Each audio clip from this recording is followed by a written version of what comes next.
देखिए, एक बार फिर से लोकतंत्र की हत्या हुई है, जिसको मैं यही सोच के परेशान हूँ कि जैसे अभी आपके घर में कोई चोरी करने आता है, आप अगर उसको पकड़ेंगे तो आप उसको प्यार तो करेंगे नहीं, उसकी आरती तो उतारेंगे नहीं।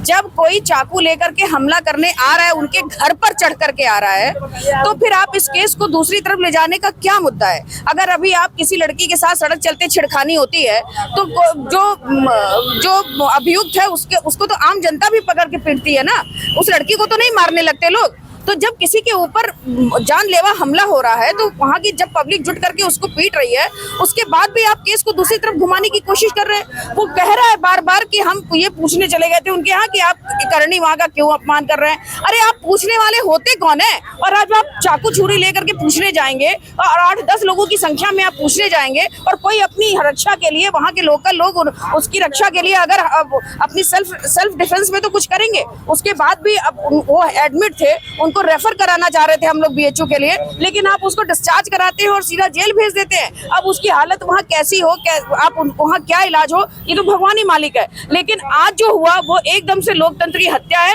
अगर किसी के ऊपर आप सब हम लोगों की बातें उठा रहे हैं, विपक्ष की बात उठा रहे हैं, मैं बड़े चैनल वालों से तो मेरी कोई उम्मीद ही नहीं है, लेकिन आप सब लोग जो लगातार विपक्ष की बातों को उठाते हैं, आम जनता के मुद्दों को उठाते हैं, अगर कोई घटना आपके ऊपर भी होती है और आप अपने डिफेंस में कुछ काम करें तो पुलिस आपको फिर आपको समझेगी ही नहीं। आपके ऊपर जो चोट आई है, आपके ऊपर जो हमला हुआ है, उसको रिकॉग्नाइज ही नहीं कोई करे, और उल्टा उसको फिर जेल भेजा जाए। सामने मतलब ऐसा क्रॉस वो बना रहे हैं कि वो दोनों की गलती है। आप चढ़ करके आए ही क्यों? अगर आपको इतना ही आपको चोट लगने का डर था, या आप कोई अपराधी नहीं थे, आप करणी सेना के मेंबर नहीं थे, तो आप चढ़ करके आए ही क्यों घर तक? विपक्ष के लोग जो है मतलब लोगों को न्यायालय में नहीं लाया गया। हरीश मिश्रा जी को 15 दिन की न्यायिक हिरासत में भेजा गया है। कह तो रही हूँ, आज फिर एक बार लोकतंत्र की हत्या हुई है।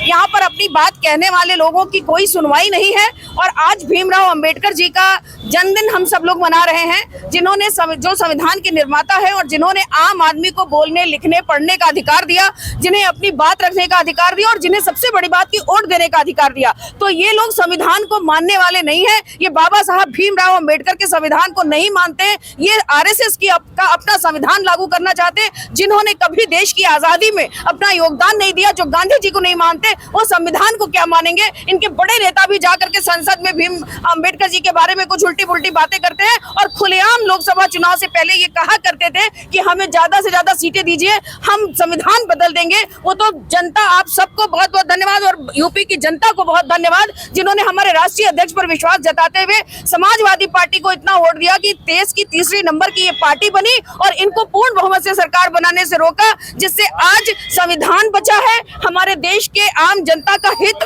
संविधान के माध्यम से बचा हुआ है। वो तो सोशल मीडिया पे लिख रहे हैं कि अब हरीश मिश्रा की चाल बदल गई।